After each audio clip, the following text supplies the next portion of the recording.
Well, hello, everybody. Thanks for attending the top left webinar today, MSP Service Desk Delivery with Kanban, how to stop the chaos in your help desk. We've got a lot of good things to share. I think it'll be useful for you. I appreciate joining and giving me an hour of your day here.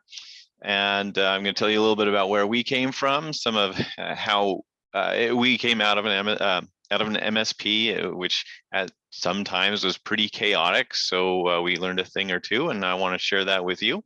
So again, thanks for attending. We're going to share things like give you the framework to actually begin to control the chaos in your service team. Work more efficiently. You're going to end up with happier customers. You're going to meet your SLAs, and you're going to be able to do that with the team you have today. We don't have to go and hire a bunch of people to make this work. You can just work a little smarter. So let's do a quick tech check. Hopefully you're all familiar with Zoom webinars. If not, it's easy. Find the chat section in the webinar. Go ahead and could you type in your name? Type in the company that you're with and your location. I want to see how many companies and regions we have represented here. So go find the chat, put that in, your name and your company.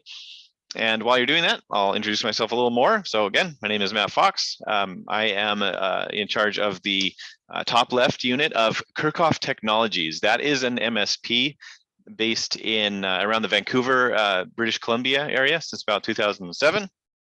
And I've been with the company and some associated companies since 2010, doing the last 10, 11 years involved in IT projects and service, a variety of contexts, running support for an SD-WAN company, participating in some service work and triage at Kerkhoff Tech, and software development for the top left unit, and so on. We're going to be teaching a bit of what we've learned and studied in a lot of our practice and what we do here at KTI. So if you have been to a project management webinar like the one we offered last month, just sit tight. I'm going to introduce a few Kanban basic topics. It's same stuff we did in the project management one, but then we'll pretty quickly get into new content for service delivery. So I'm glad you're here. So let's take a look. Who's here? Appreciate you putting your names in there. So we got Chad from Indianapolis at EchoPath. Welcome, Chad. Cruz at NetReady in Los Angeles. Welcome, Cruz. Mike from Zag in San Jose. Good to see you again, Mike. Thank you. Paul Cunningham from Belfast. Welcome. And Daryl from Abbotsford. Very, very near. Daryl is helping us with some marketing stuff. Appreciate you joining. So let me tell you a little bit about KTI, Kerkhoff Tech.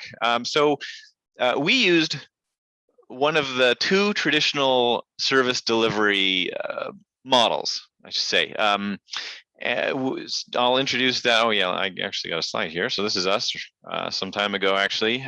So we used the traditional method called the free-for-all method, okay?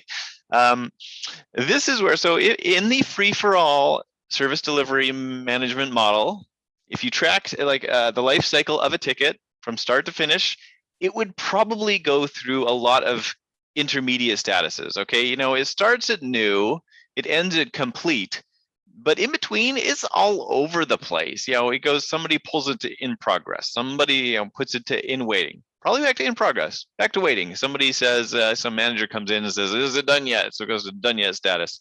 Then it goes to waiting. It just, there's no rhyme or reason. Like, no one really knows what's going on. Okay, so that's kind of how we operated. Some things that you're going to see in a model, like in a place that uses that model, okay, you're going to have way too many tickets that are started but not finished. Okay, so we had 400 open tickets with like 10 technicians. Okay, that's way too many for 10 technicians. Okay, the technicians, because of that, technicians are going to feel overwhelmed. They have lots of work to do, no problem with running out of work, but they don't know what's important. So even though they've got a long list of things to do, they don't know what to do. It's going to take a long time to close tickets when it's doing that sort of progression. You're going to see the technicians cherry picking tickets because they're going to, they've got a long list. They can't tell what's important. They'll just pick the one they feel like doing. Customers are going to feel neglected. They're going to learn that the squeaky wheel gets the grease. Okay, so they're going to they're going to learn that they have to be persistent to get any service from you. And in the end, everybody is going to feel siloed. Okay, no one's actually going to work together because they all got their own work to do. Not very good. Okay, so that was our model, and I know many of you have practiced that. The second model is what I call the Tetris model. Okay, so you all know the game of Tetris. This model is where is very, very structured.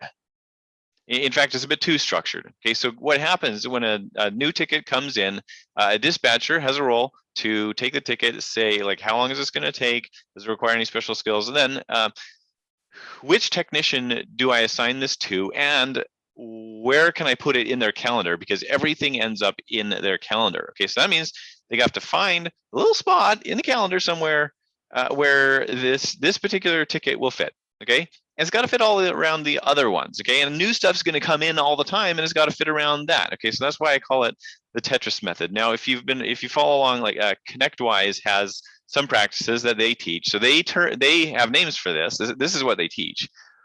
They call it paint your calendar green, or my life is my calendar. So if you've seen those terms, especially around ConnectWise, that's what I mean here. So what's wrong with this? First of all, it's a lot of work. Like even if things go according to plan, which they don't, which I'll tell you about, even if they go according to plan, it's a tremendous amount of work. Like this dispatcher stays busy with all of this procedure. They got to estimate the time for it. They got to select a tech, and they got to find a spot in that tech's calendar. Okay, and it requires a technician's calendar to be accurate and complete, or else it all breaks down.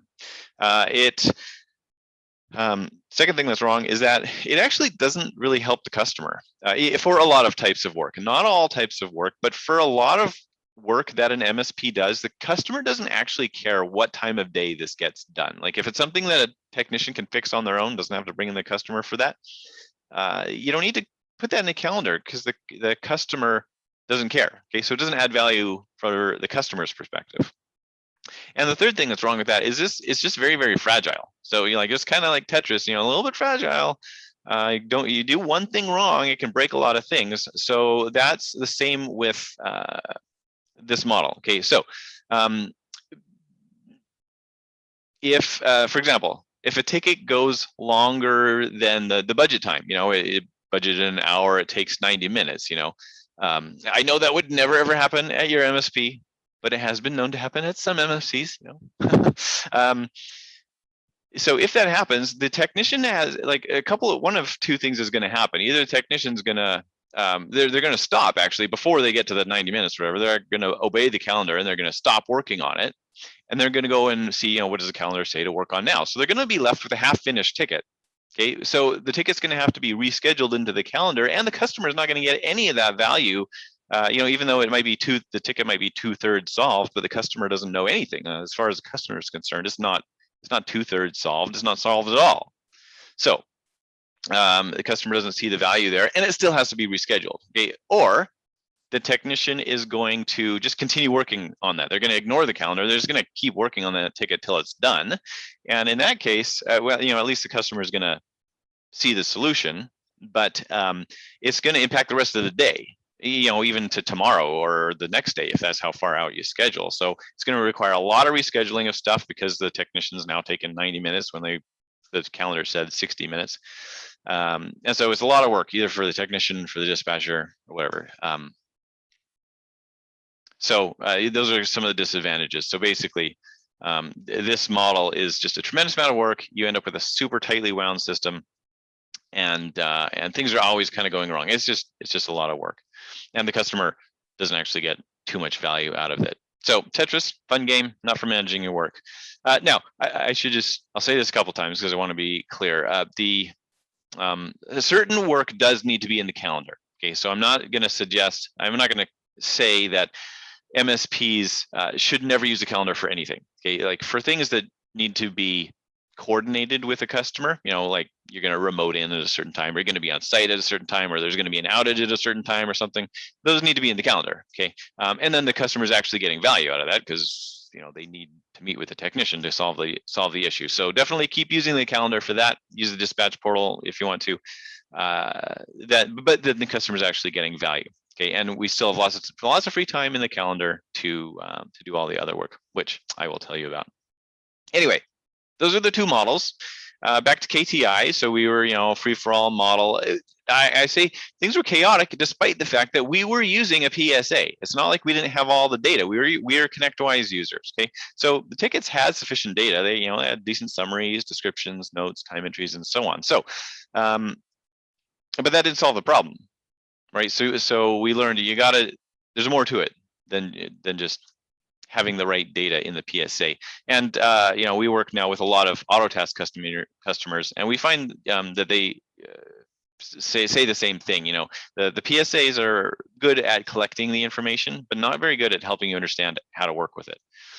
ConnectWise and Autotask both. So put this in the chat. Go find the chat again. I want to hear, what model are you using now? Are you using free-for-all or Tetris mode or something else, something in between or something completely different? What's the best match? Toss it in the chat. I want to hear what you're doing here. Anyway, while you're doing that, we at Kerkhoff Tech, we knew of Kanban as an agile technique because we had done some software development, and Kanban was getting well accepted in software development. So we thought, well, maybe this can work for service delivery. So we tried it, and actually we found we got major improvements in our workflows. We're still busy for sure, but we feel like we got it under control, and certainly our customers are more happy, and our technicians feel more in control and less overwhelmed as well. Okay, so we're going to now teach you how to adopt Kanban. How do you get the right balance of structure and flexibility, manage service in your MSP. After that, just if you want, you can stick around and I will show you the tools that we use to actually do this in our own MSP. And there will be questions at the end. So you can find the check question section of the Zoom webinar and toss your questions in there anytime, and I will get them to the end. Also stick around to the end because I have we have a special training program, and I have a kind of a special offer for you there if you're interested in joining that special training program. Okay, so let's talk a little bit about what Kanban is. If you've ever seen a board like this one, columns, to do, doing, done, this is essentially the most basic Kanban board that you could have. Those cards represent units of work. Oh, wait, I'm getting ahead of myself here. Let's see what you all are using in terms of methods. Okay, so we got Mike Davis is, kind of a mix. Free for all, half Tetris. Okay, a little bit of both. Mark Weaver says schedule all tier 1 and tier 2. So you're doing Tetris. You say it works very well. That's good. I am wondering how much time it takes you to do that, because we can. What we found is that a Kanban can get you almost, I would say, all of the benefits of Tetris mode with much less work to do it. Cruz says free for all, but with some Tetris strategies. And Chad says structured free for all at times. Yeah. Chandler, welcome Chandler. We schedule all the tickets manually. Keeps me working late into the night. Yeah, sorry to hear that. Okay, so a bit of a mix. Kind of what I expected to hear. Thanks for writing about that in the chat. Okay, so back to Kanban.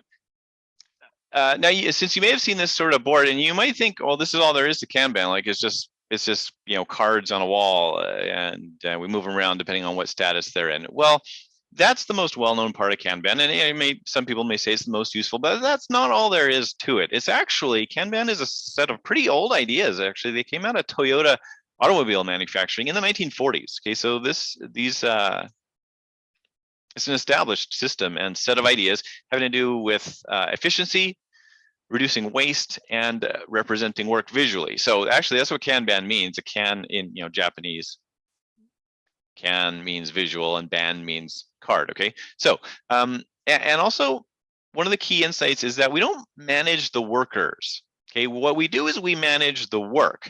And we give the workers a way to work, but we don't actually directly manage the workers. Also, pull versus push. If you've heard of that, it's better to let since we're not managing the workers, we let them pull new work to do when they're ready. Okay, so we're not pushing things to them, which can just build up a huge queue of work if they're not fast enough. Kanban is pretty widely adopted in software development now. And it's becoming more well known in a lot of industries beyond software development, beyond IT. So as an example, you may have heard of Trello, pretty well-known Kanban app.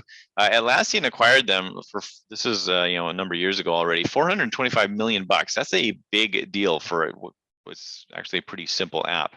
Okay, so it's because Asana as well, project management software company, a year ago, a bit more than a year ago, they went public. They've got Kanban boards. So just to show you, like, it's becoming more well known outside of software, outside of manufacturing. Okay, and some of the reasons you might do it are it allows you to see your work in progress. In fact, that's such a key term, is that we just say WIP sometimes, and limit your work in progress, the number of things that you've started working on but you haven't finished yet. That's what allows you to be a lot more responsive, to be able to take on work fairly quickly, because you don't have a big queue of work.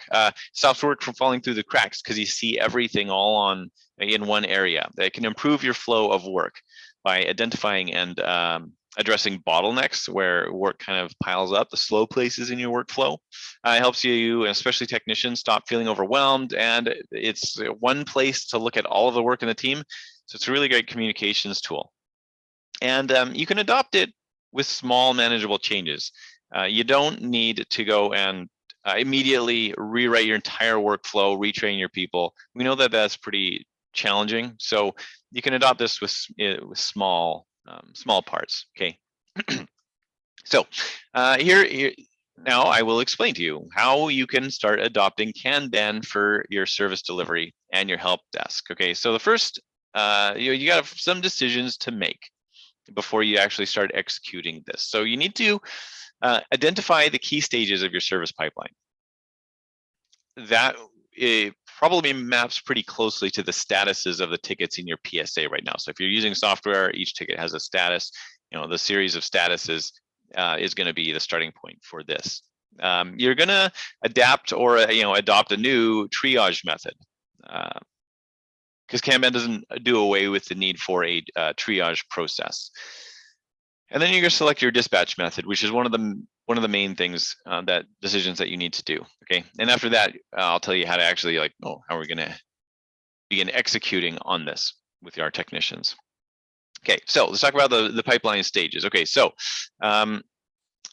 think about this came out of manufacturing, right? Kanban did. So think about a factory floor, and you're making some widgets, and there's 8 stages to this widget pipeline. So there's 8 workstations on this factory floor. Each workstation, you got somebody, and they're doing one step of the process. So when it's done, a widget begins out its life, goes to somebody, they do some work, they're done, they put it on in a place where the next workstation can go and pick that up. Okay, so at every stage, it's getting a little bit more value added to it. So that's kind of what we're thinking about here in terms of Kanban. That's what the columns on the board mean. I'll show you one in just a minute, but that's essentially what those columns are going to represent, or the key stages, each one where you get a little bit more value added to this work. Your work being IT tickets, and so let's talk about what are some examples of stages that people have found useful. Okay, so ticket's going to start out in the new status. That's pretty obvious. It goes to a ready status. That would be where the work is, it's gone through its triage and dispatch process, and now it's actually ready for an engineer to start. We've determined it's a good ticket. It's not like an emergency ticket, but it's good for an engineer to start when they're ready. Okay, then started, or this is commonly called in progress.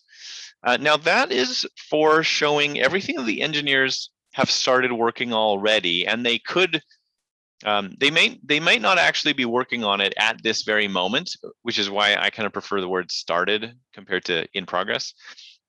But it references it shows you all the things that they've started and are still in their court to do. Basically, they look at all the work that's assigned to them, and the ones that are still in their court to do, that is represented by the started or in progress column. Okay, so limiting what's in there is what has the biggest impact on how fast you can turn around tickets, and also how kind of overwhelmed your technicians feel. So what we really want to do is, like, ideally, we only ever have one ticket in this column. Okay, technicians have only ever started one ticket before they finish it, deliver that, and start on something else. Like, so, a 2 or 3 would be fine too, but like, this is if you're coming from a free-for-all environment, you probably have 10 or 15 per technician. Okay, so that's what we want to try to address. So one of the main things there. Now, if you have a real need to have a manager who can see, like, what are technicians actually working on at this very moment, if that is important to you, then what we typically do is, like, we make that an extra stage, something to indicate, okay, like, the technicians never mind what they've actually started. We have a column for that stuff, but what they are working on at this very moment, that goes in, that does have its own column as well. There's one for waiting. Okay, so that's where the next step on this ticket is something outside of the team. Vendor, customer, something's in the mail, something like that. Scheduled is where the next action is in the calendar because it needs to be coordinated with somebody, the customer, some of those things I mentioned before. There's an outage or whatever. Okay, so if it does need to be in the calendar, and then it sits in scheduled. You could have a review stage. That could be where, like, a second engineer comes along and just verifies that the first engineer did the right thing, or customer acceptance. That's kind of an optional one. Not everybody has that. And finally, completed, which means it's done as far as the team is concerned. And of course, you may have others, but this is a pretty typical one that works for a lot of different kinds of workflows. So if you were going to make a Kanban board, you'd make it, and it would look something like this with some of these stages here. You don't need software to do this, by the way. Like, if you wanted, you could do this on your wall or on a whiteboard or something. Just take some tape and make the lines, and just use yellow sticky notes to indicate each ticket and each bit of work. So what we see is the work moves from the left side of the board towards the right side of the board, as it, kind of imagining it going from workstation to workstation if it was a manufacturing environment. And so that's what we want to see, the work move from left towards the right. And even just in this, it's very basic view, but it gives us a lot more insight. It's just a lot easier to understand than how our Autotask or ConnectWise is displaying the status for your tickets. Okay, so selecting your pipeline stages is the first key thing to do there. Now, the second decision you need to make is your triage method. So basically, do you have somebody who's assigning out the work that comes in, or do your technicians grab new tickets for themselves? Okay, so you're going to decide. You may already have a good triage process, and in that case, you don't actually need to change very much, or you can take this opportunity to fix it, or for the first time, add a new triage process if you haven't had one before. So why do you do this? Triage provides a chance to check the ticket, make sure it's if, for example, it's a request for a new user account and they've actually told you the name of the user, or if they haven't, then it's, toss that back. Don't let an engineer work on that yet if there's some obvious information missing, things like that. What you do there is you move the tickets from new to ready once it's triaged, and there is one new step where you rank the ticket in the ready column. Okay, so and I'll show you an example of that, but that's kind of how we kind of the alternative to putting a ticket in somebody's calendar is you rank that, meaning you put it in like if it's a high priority one, well, sorry, I should be more precise, because we know, we track priorities, high priority, medium, low, and so on. So I should say, you kind of usually your high priority ones are going to go at the top, obviously. But even within, you've got lots of medium priority tickets. So even within the medium priority tickets, some of them are you're gonna want the engineers to do them first. Okay, so they go at a higher position in that column than some of the other ones, and that's the way that you communicate in your team. These tickets are more important. Do these first is when they're higher in the list. Okay, visual makes it easy to see and understand.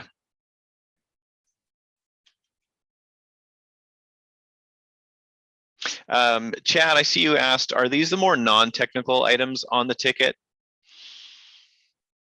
Yeah, so triage would also, in addition to, I would say it's a bit of both. So definitely the non-technical things like, triage would typically set up, make sure like the agreement is right. Obviously the right company, the agreement is correct for what they are asking for. If there's some configuration that you track in your PSA, apply the right configuration if it's obvious from the ticket at the beginning.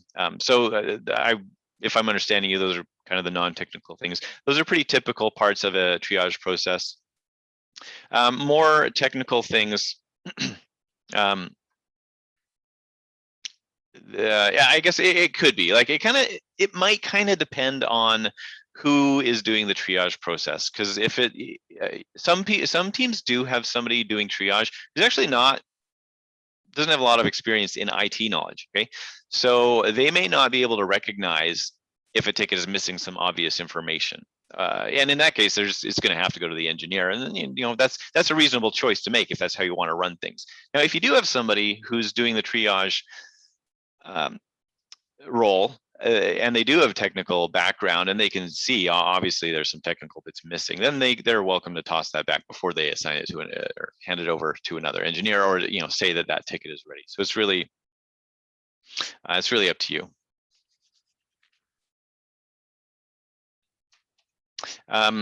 So if you don't want to have a triage process, and basically you just want to have your technicians keep an eye on what's in the new column, stuff that's comes straight out of your email connector. That usually only works for really small and really disciplined teams. I'm thinking like 3, 4, maybe like 5 if they're really disciplined, because beyond that, you're going to end up with something that is pretty much like the free-for-all model. Okay, so but for small teams, yes, it can be done if they are disciplined enough to stay on top of that, and not let tickets end up for 6 or 8 hours in the new column. As far as who actually does this process, it could be a dedicated person, but it can be, you can also rotate this like through your technicians, right? So if you don't want to have a dedicated role for it, you say, okay, there is a role, someone's got to do it, but we're going to rotate it either daily or weekly through our existing technicians.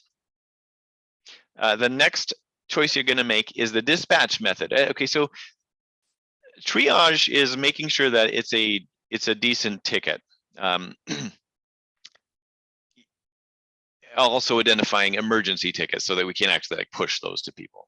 Dispatch is a bit different. It is the part where we actually get this into the workflow. So that could be could be assigning it. If you're doing Tetris mode, then is putting it into the calendar.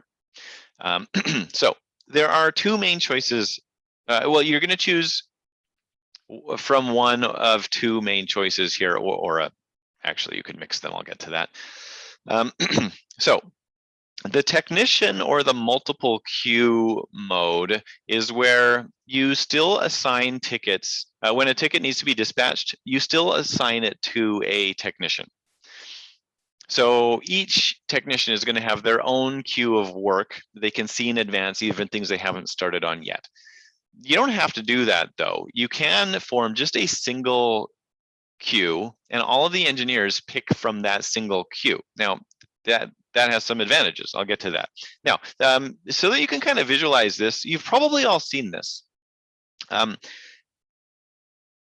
It's the same. It's almost exactly the same thing that's happening in, for example, a supermarket. Okay, so back in the day, the only thing they ever did was you have multiple cashiers. Okay, so when you're ready to check out, you pick a cashier, you line up for that cashier. So that's a lot like this one here, the multiple technician queue. Okay, so basically, you want to check out, you go and pick a queue, and you just stay in that queue until eventually you get to the front of line and you check out. What we're seeing more and more in supermarkets and other stores is sometimes you form a single queue. Okay, so you don't have to make any choices when you want to check out. You just get in the queue, and then when you get to the front of the queue, then they point you towards the right cashier at just the right time.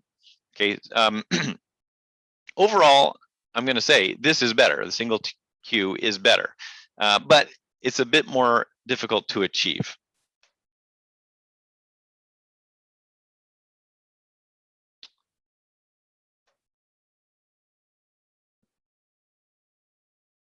Let me find my spot again. Okay.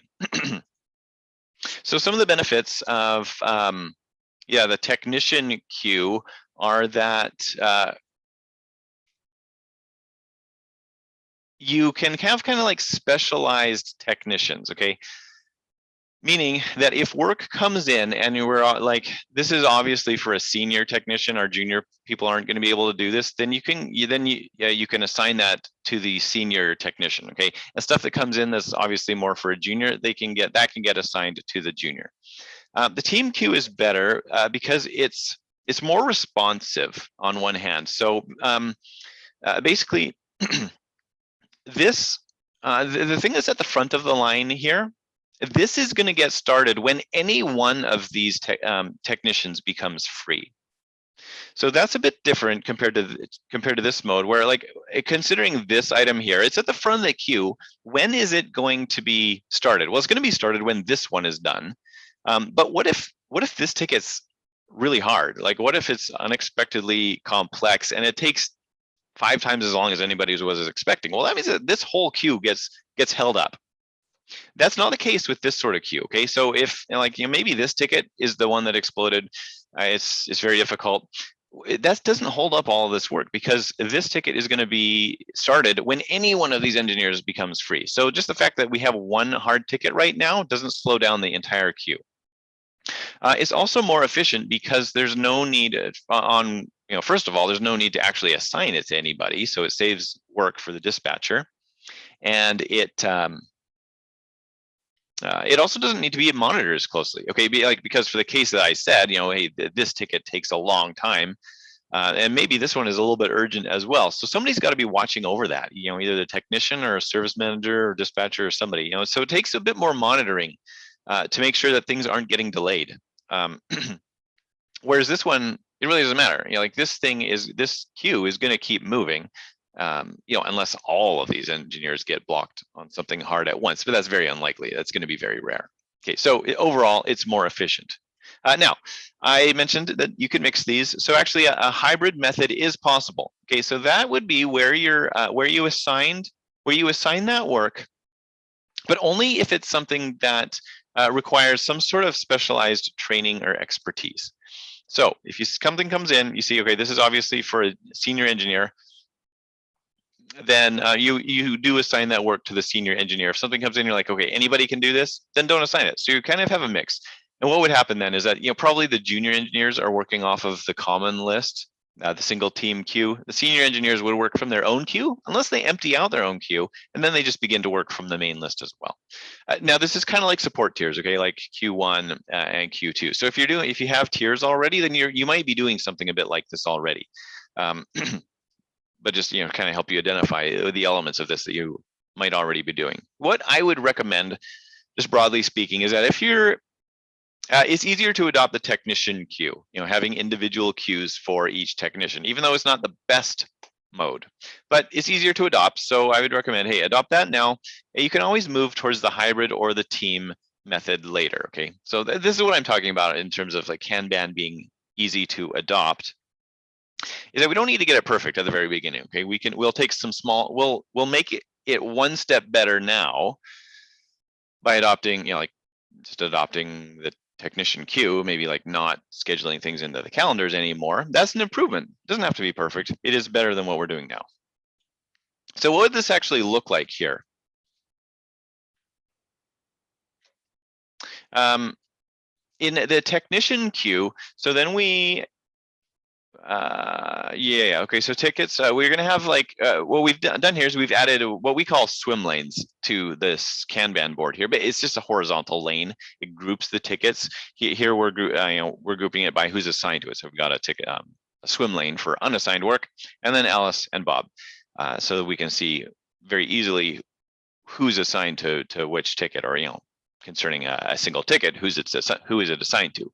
So when tickets come in, they're into the new status, they're unassigned. Okay, so they all show up here, you put them there.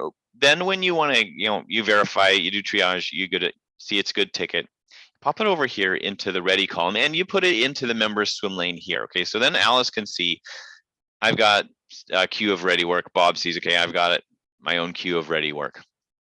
In comparison to the team queue, just the single queue, when work gets put into the ready column over here, it stays in the unassigned column. And so Alice doesn't have her own queue of ready work. Bob doesn't have his own queue of ready work. It's all up here. Okay, so what they do is when they need new work, they go and pick from this queue. This is the unassigned queue here. And again, this is ordered, meaning this this is a highest priority. A dispatcher has ordered it here into the top. Most important tickets, second, third, fourth, and so on. So they're always pulling from the top. So Chandler asks, with the model, what would you suggest for updating the client on when their ticket will be worked? Yeah, that's a good question. The customer, they may require a little bit of retraining to say, we were always putting stuff into the calendar, and so you could see when we figured things would be worked. But in our experience, that didn't always happen, and it slowed us down. So we've stopped putting things into the calendar. We have better ways to do that now. So I mean, if it's something that we don't need to coordinate with you as the customer, you're not going to see it in the calendar. But we, just set that expectation that they're not going to see it, but you are going to be providing good service, and they're going to notice that. So they will see that, even though there's a little bit less control, I should say it's actually the illusion of control is less, okay? Because you didn't always hit those calendar entries anyway, right? So I would suggest a little bit of retraining for them is in order. And you can always do things with SLAs. Okay, so actually I see Mark had a question. How do you maintain priorities and SLA compliance? Okay, it's because I mean, you do need to be able to say, we're going to meet our SLAs 95% of the time, or whatever your agreements say. So SLAs is actually a really good way to manage this, because you can still give your customer some information about when it's going to be done. You just say it's going to be done within the SLA. Now, how do you actually achieve that, which is what Mark asked, is by still do a bit of monitoring about what's in the ready queue here, and when are the SLAs approaching.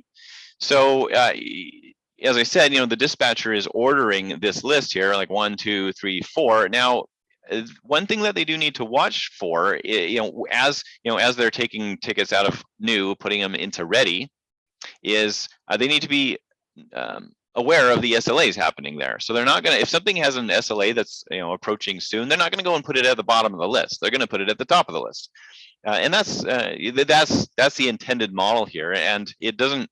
You don't have to worry about putting it into the calendar and then bumping stuff back in the calendar. Like, you literally just drag it over, or move it over if it's a physical board, and you put it at the top of the list.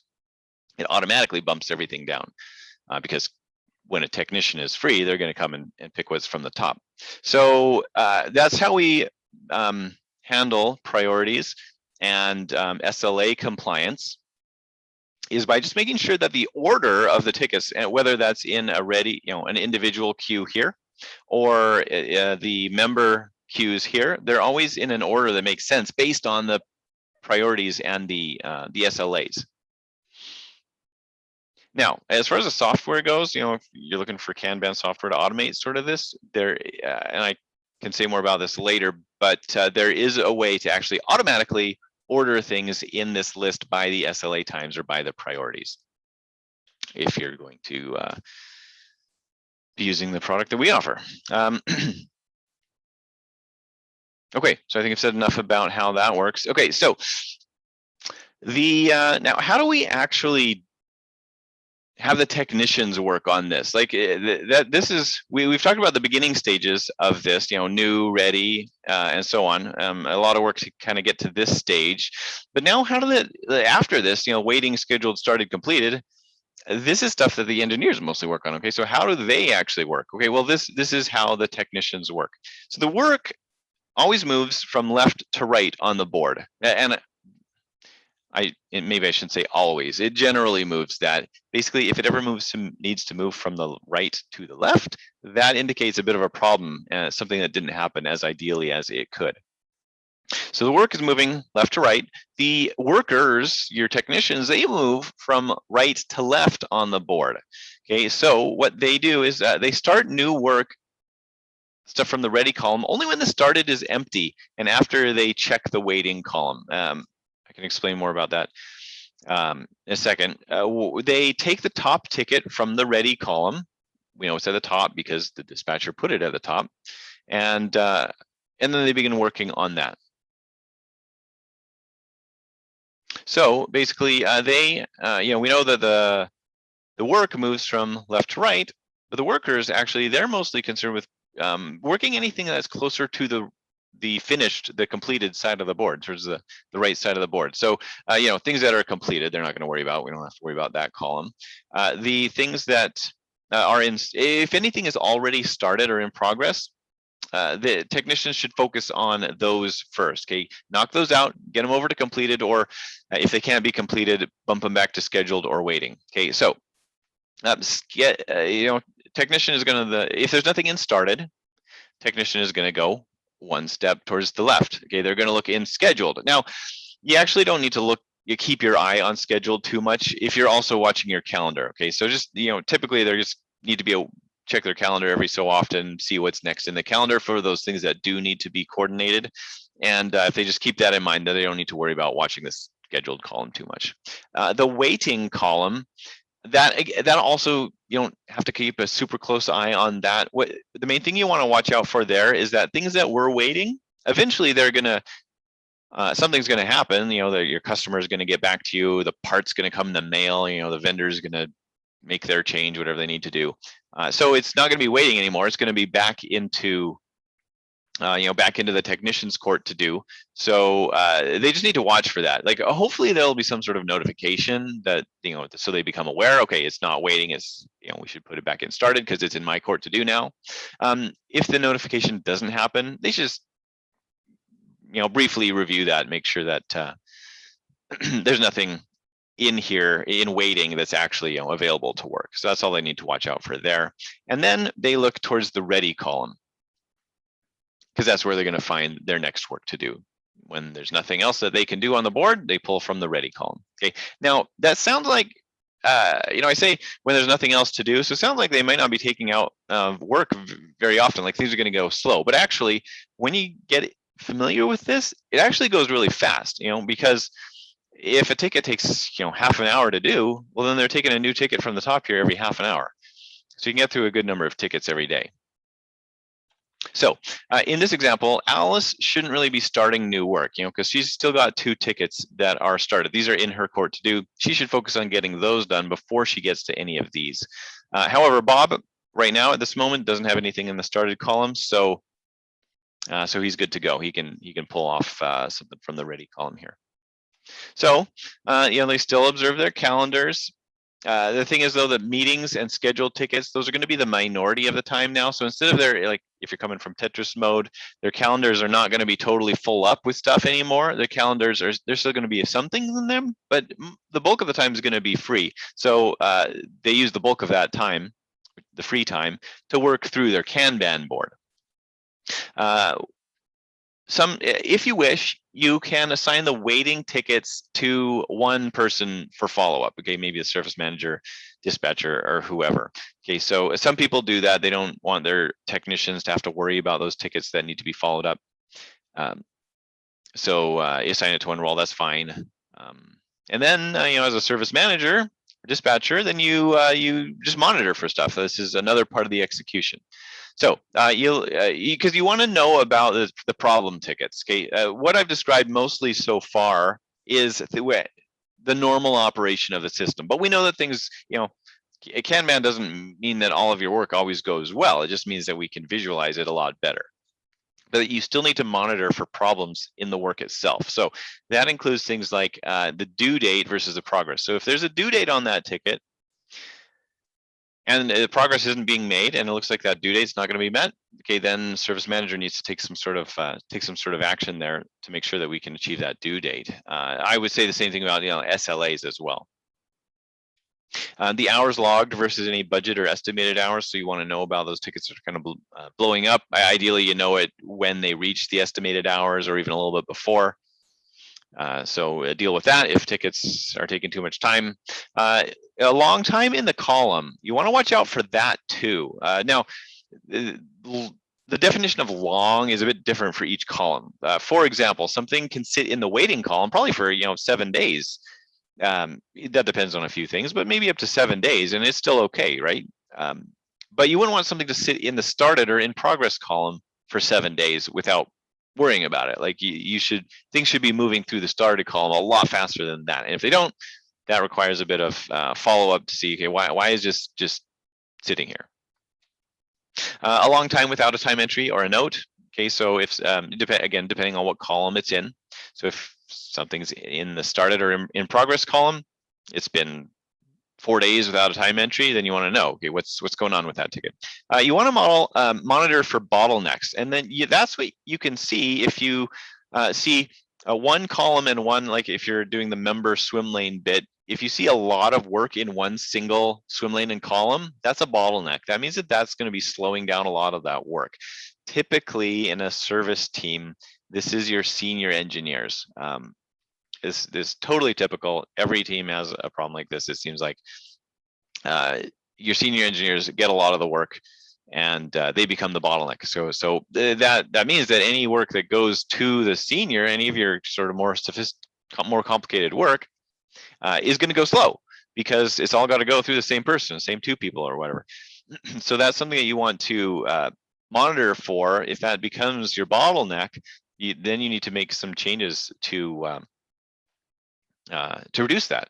And that can be things like SOPs, so that to basically you need to take some of that work away. So you figure, okay, what is of all this work that's going through the senior engineers, which stuff of this can we pull back and actually give it to a junior engineer? Sometimes by training your junior engineers better, making some SOPs, standard operating procedures, so that a junior can do that work. Yeah, and better training. That's pretty much the ways to do that. Yeah, I mentioned some of this already. Resolutions for some of these problems. You reassign the work to a less busy engineer. Sometimes if something's just a real problem, you can do what's called in agile terms swarming it, meaning you just say like, hey, you 3 engineers, this ticket's been open for 4 days. The customer expected it 2 days ago. No one's doing anything else until we get this solved, okay? And when you say that as a service manager, then they're not going to 3 engineers all working on that until it gets done. It's going to get done. So that can be a reasonable technique for important work like that. Sometimes if someone's got too much work, they become the bottleneck. You don't assign any new work to them for a while, so that they actually get a chance to work down their big queue of work in progress. Sometimes you reprioritize work. So yeah, you change the ranking of a ticket. You might do this if a ticket has a due date coming up or an SLA coming up, and it looks like no one's taken it yet because it wasn't at the top of any list. Well, then you change the rank. You put it at the top of the list. And sometimes it just takes reminding an engineer to follow up. Sometimes, especially for waiting work, maybe you should have followed up after a week, but it's now it's been a week and a half. Ideally, you want engineers to identify these things yourself, and our software has ways to help with that. But sometimes you do need to remind them. Sometimes also you can split up a ticket. So that's another technique as well to kind of keep the work moving forward more steadily, is to take a ticket if it was too big. And maybe you couldn't tell at the beginning that it was too big. No way to know that. So that happens. You can split it up, especially if like maybe the ticket's like 75% done. The most important 75% of the ticket is done. But it's not totally finished. We have kind of the less important 25% to still do. Well, then just go ahead and split the ticket up into the finished part, and then you just mark that ticket as done. And then the 25% that still needs to be done, it's totally fine. You just you make that a new ticket, and it kind of start over in the ready column. And finally, sometimes you just need to redo. You honestly need to reduce the scope or increase the budget on a ticket, because you say, honestly, there's we're already double overtime on this ticket, but there's really no way, like, it's actually a challenge. There's no other thing that we can do. So we just actually increase the budget. Or if something is blowing up and we're like, what, actually, a lot of what we were planning to do is just not that important to the customer. So we just focus on the bits that are critical to the customer, and we reduce the scope. That can be a good thing to do as well. Sometimes also you just, honestly, you cancel that work. You don't finish, the ticket's not done, but you just say, we're not finishing this. So you just move to close. Sometimes the business case is gone. Maybe it just took too long to do it and there's no reason to do it anymore. Sometimes the client ghosts you and you just got to close those tickets off. That's fine. That happens to everybody. Okay, so just a reminder, work is moving from left to right on the board. The workers focus from right to left, and you're going to end up with a very efficient system here. Hang on. Yeah, so that's pretty much it, actually. That kind of brings me to the end of the Kanban techniques. So I want you to type into the chat again, what is like the biggest aha moment for you there? What's something that you can change to make the biggest impact? Just type one word in there. If it's too much to think about, you're just kind of still processing this, you're digesting it, just type digesting it into the chat. I want to see what are people, what are you thinking of, and what's the most useful thing here? So while you're doing that, I'm going to give you a couple warnings here, because if you try to start this just by putting the word, like actually using a physical board and putting that on the wall, you're going to end up with some extra work that you might not be able to handle. I'll remind you, the PSAs, the Autotask and ConnectWise, they're kind of weak at showing you the actionable info that you need to have here. It takes a lot of clicks to do anything useful. In terms of actually monitoring for these bottlenecks or neglected work, they're not good at all at showing you that. If you want to know that, you got to dig for that. You got to do your own work to figure that out. And there's no place where everybody can see the same view of the work. Every member has their own little view of what's going on. Yeah, and to do this actual physical Kanban board is effectively impossible. It's just way too much work. So that was our problem at Kerkhoff Tech. So that's why we built out the Kanban integration for ConnectWise, and now we support it for Autotask as well. So this kind of gives you a bit of the best of everything. Okay, so you get the Kanban board, so you can do everything that I just explained to you. You can get the visualization, you can get the easily management, you can identify the bottlenecks, neglected work really easy. You don't waste time entering that data. Everything comes straight from your PSA. Okay, and before I'll show you how it works a little bit, but back to the chat here. Cruz asked, said bottlenecking was the biggest thing, kind of biggest aha moment for them. So yeah, that can be a big one for sure, and that is one of the key things to consider, because I don't know if you know any of the theory behind this, but I mean, it's obvious once you explain it, that every system has a bottleneck. The one place in that system that constrains is the biggest constraint for things going through that workflow. Okay, so the only way that you ever get any improvement in your system is by tackling that bottleneck, because you can make improvements in other parts of the system, but if they're not the bottleneck, you're not actually going to improve the actual throughput in your system, for you, number of tickets per day or whatever. Okay, so that's why we always need to know where the bottleneck is, because that's where we have to make the improvements to actually get a real improvement that we can see in our system. Yeah, so that's why we mentioned bottlenecks, pretty key. Okay, so our Kanban boards here at top left. So we get it, basically, this is it, you know, it's pretty simple overall.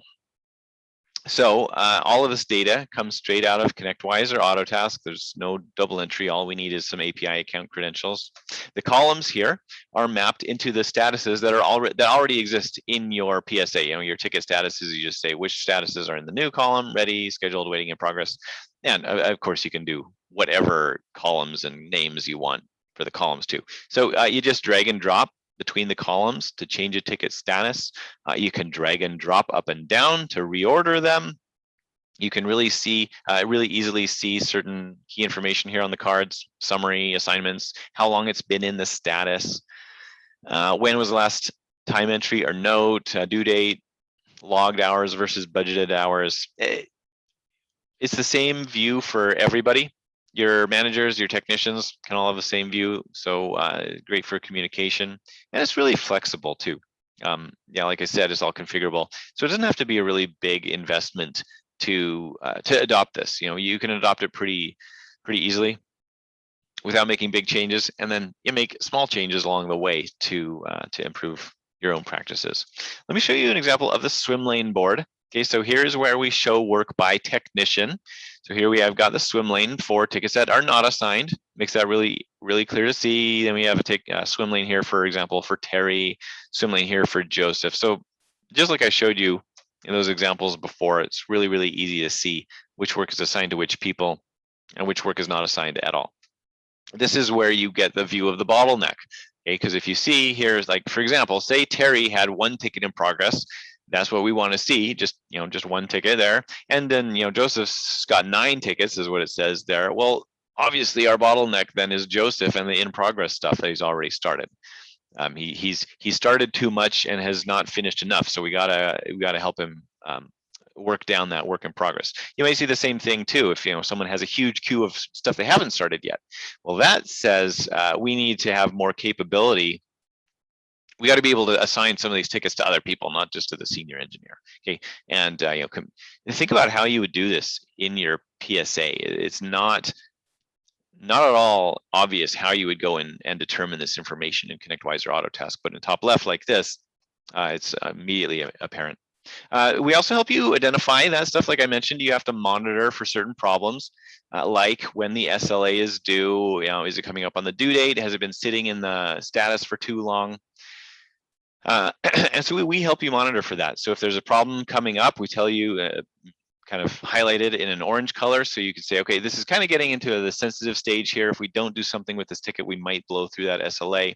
And then it tells you if you've already blown through something, you've put more hours on a ticket than the budget, or it's already been in this status for too long, things like that. So it's not just the managers that can see this, the engineers can see it too, and that means that they can solve a bunch of their own problems. Something that's been in progress for 3 days, and they look at that and like, oh, it's showing a warning, and I have so I know my manager is going to ask about that if I don't deal with it, but now I know about it, so I can deal with it myself. The manager never has to. It's going to make your job a lot easier. Let's see. I see a question here. Chandler is saying, can pulling tickets between boards auto change the ticket status? This depends on what you mean by boards. Are you referring to ConnectWise boards there? You can toss something in the chat. I should say, yeah, so I was explaining, you can drag and drop the tickets between the columns, and it will go and change that ticket status. Actually, back in your PSA, I don't know that I actually mentioned that, but the view of the data is based on what's in your PSA. We read all that data out and see what status it's in. How have you mapped those statuses to the different columns? And so we know what status, what column a ticket should appear in. Okay, same thing when you actually drag the tickets in top left to a different column, it means it's going to change status, and so you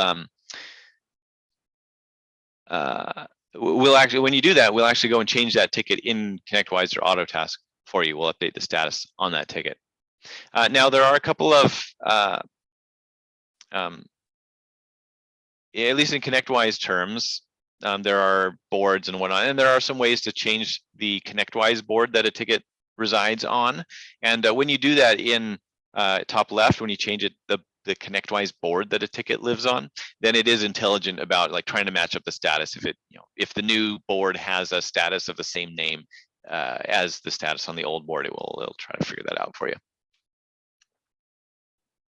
It also does work with calendar dispatch. Okay, so either if you're going to stick with your Tetris mode for a while, or you're going to, or you do have cases where stuff legitimately needs to be in the calendar, it will kind of help you with that as well. So you can choose a ticket, choose a person, and say when it does that, it will go and read that the calendar information that your PSA knows about for that person, and we'll mark that off on a display like this and say, okay, this person's busy from 3 to 4. So we want to schedule this in from 1 to 1:30. Just a couple of clicks. So it does make that, it accelerates your work and for those terms. Also, if you're using the project management module in your PSA, it can make that a lot easier as well. For example, here's one where we've kind of, it's all a swim lane board, but it's not swim lanes by the engineer, it's swim lanes by the project. So you actually get a view of all of the tickets that are in one project altogether, but with multiple projects, okay, which is something that both ConnectWise and Autotask are really bad at, showing you the detailed level of multiple projects at once. There's no view that can do that, but top left can do that. So that if you have any sort of project management work at your MSP, this can really help with that as well. You can also get an overview of all of your projects here. So instead of showing tickets as the cards, you can actually show the high level projects as cards in their own kind of progression of statuses with the columns. So you get a good overview there. So you're gonna, it helps you improve efficiency. Everything is in front of you, so we're gonna reduce your clicks. You're not gonna spend as much time of your day looking at, spinning icons or just twiddling your thumbs there waiting for your PSA. It's gonna, so it shows serves and project work together at the moment, just for ConnectWise. A couple of things are only for the ConnectWise mode here, but we're working on. So all that stuff is in our roadmap to make better for Autotask. Everybody sees the same data, so it's going to avoid miscommunication. You can assign and unassign members straight from the boards. You can dispatch to the calendar. I showed you that. Create service calls. You can enter the time in the notes. Okay, so the engineers will actually do it. So I know that this happens in other MSPs. I know it would never happen in your MSP where the engineers are delayed in entering their time or their notes. Your engineers would never do this, but I've heard of it happening at other MSPs where engineers don't immediately enter their time because it's a pain to do it in your PSA software, and they feel like they have better things to do, actually helping people.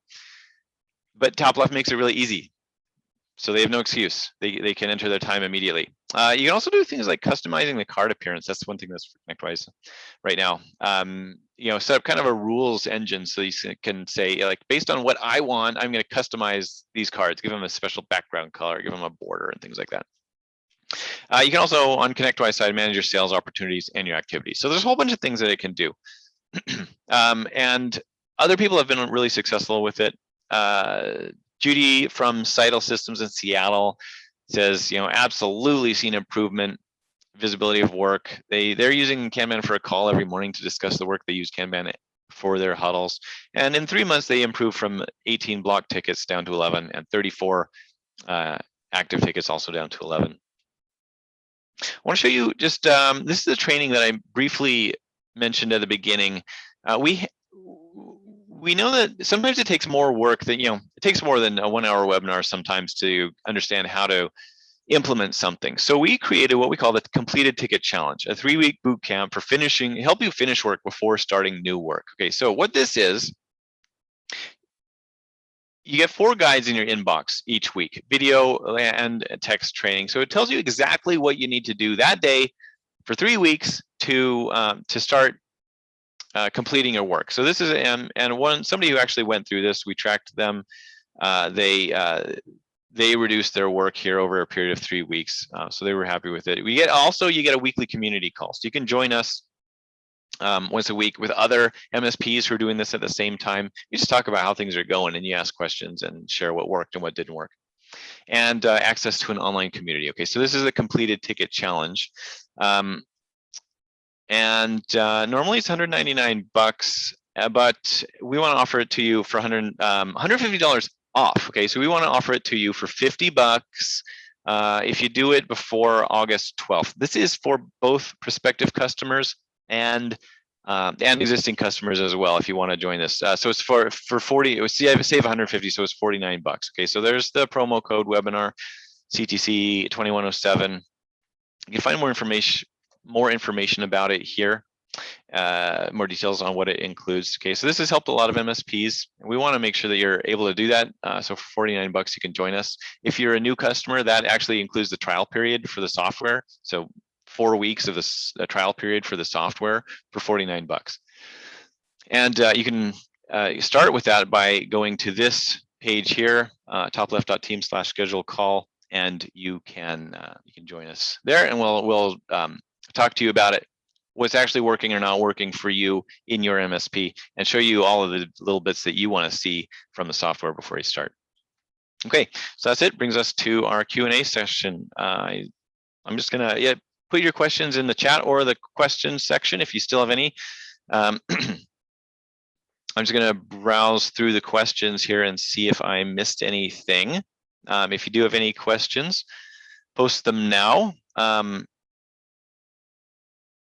If there are no further questions, then I'm grateful that you joined us. Appreciate the time that you gave us, and we'd love to hear from you at topleft.team/schedule call. Also, just go to the website. There's a link at the very top bar for scheduling a demo.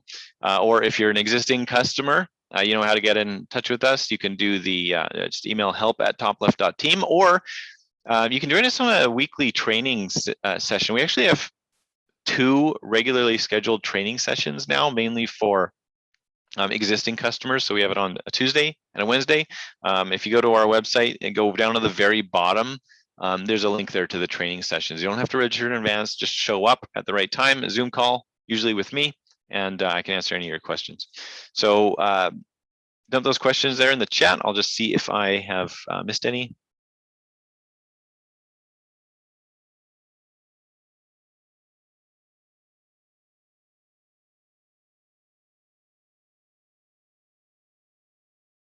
So Chad said, would tickets ever go back into started or ready again? So my answer to that would be no. Tickets don't go back into started or ready, because what he said was, once you have the parts to do a repair, okay, so that would have been a ticket that was in waiting, and now you've got the part, it's arrived. I would go and put that ticket into started or in progress again, because like you've already have some investment of time in fixing whatever it was, and the customer has already been waiting for a while. So you don't want that work to have to go through the queue again. Like, this is kind of a higher priority thing now because the customer's waited and you will already have some investment of time in that ticket. So let's just knock that out. Like let's let that be the next thing that we work on. That's how I would do it. I don't like to see stuff going back to ready. So yeah, the answer is I would put that back into started.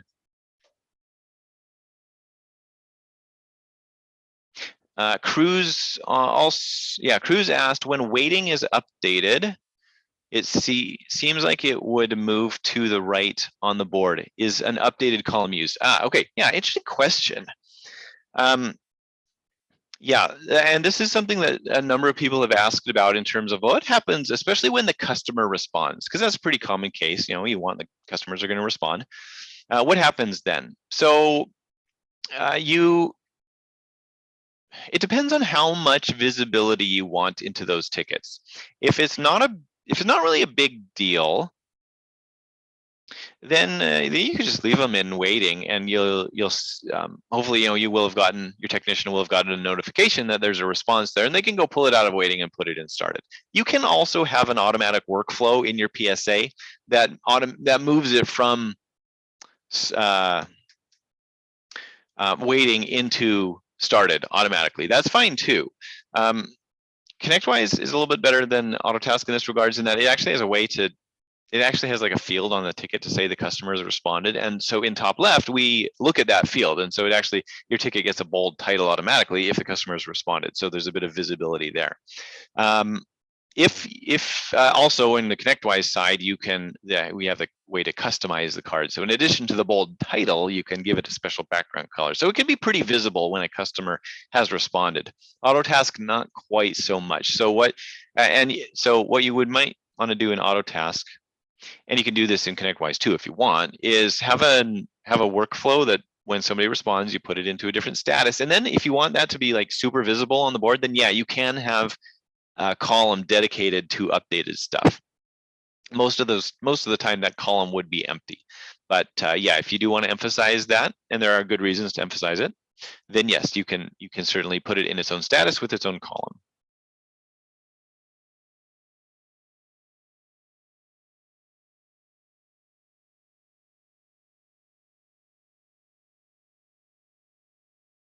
And Robert